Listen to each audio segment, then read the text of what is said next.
In order to satisfy the static discipline, a circuit must produce outputs that are better than the acceptable inputs. This ensures that if you concatenate multiple gates together, for example, one buffer followed by another buffer, then the input to each gate will be valid even if a small amount of noise was introduced by the previous gate.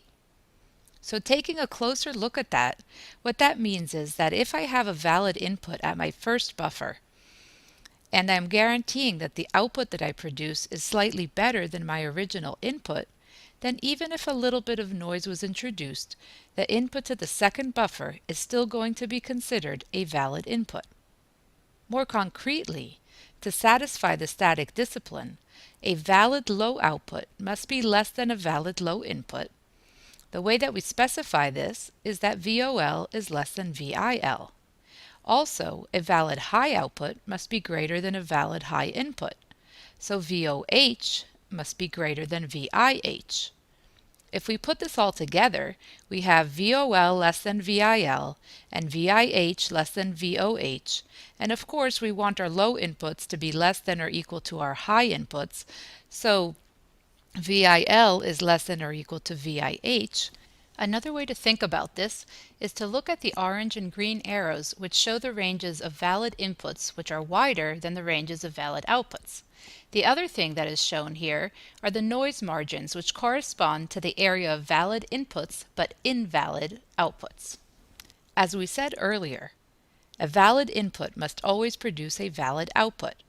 A valid input has Vin less than VIL if it's low, or Vin greater than VIH if it's high.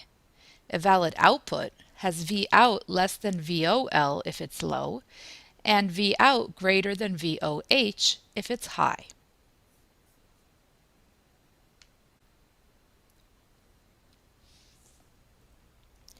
In this problem, we want to determine whether specifications 1, 2, and 3, which provide 0.3 volt noise margins, satisfy the static discipline given the voltage transfer curve shown here. For each specification, we need to check the following two constraints. 1. Is VOL less than VIL less than or equal to VIH less than VOH? Satisfying this constraint guarantees that the outputs produced are better in quality than the inputs. Second constraint is, does a valid input produce a valid output?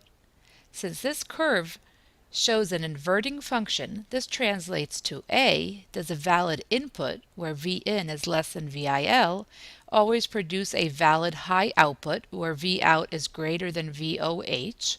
And B, does a valid high input, where Vin is greater than VIH, always produce a valid low output, where Vout is less than VOL? If all of these constraints are satisfied, then that specification obeys the static discipline. If not, it doesn't. For all three specifications, we see that indeed VOL is less than VIL, which is less than VIH, which is less than VOH. So the first constraint is satisfied for all three specifications. Now let's check the second constraint. For specification number 1, if Vin is less than VIL, which is equal to 0.4, then Vout equals 5, which is greater than VOH, which is 4.9. So a valid low input produces a valid high output. If Vin is greater than VIH, which equals 4.6, then Vout equals 0, which is less than VOL, which is 0.1.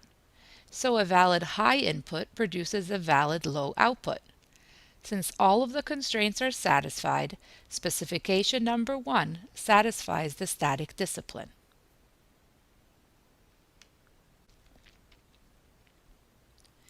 For specification number 2, if Vin is less than 0.9, then Vout is greater than or equal to 4, which is not greater than VOH, which is 4.4.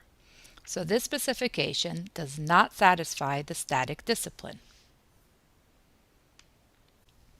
For specification number 3, if Vin is less than 1.4, then Vout is greater than or equal to 4, which in this case is greater than VOH, which is 3.9. So the first part of the constraint checks out. Now we need to check what happens when we have a valid high input. In this case, if Vin is greater than 3.6, then Vout is less than or equal to 1, which is less than VOL, or 1.1. So this part of the constraint checks out as well. Since all the constraints are satisfied, that means that specification number 3 also satisfies the static discipline.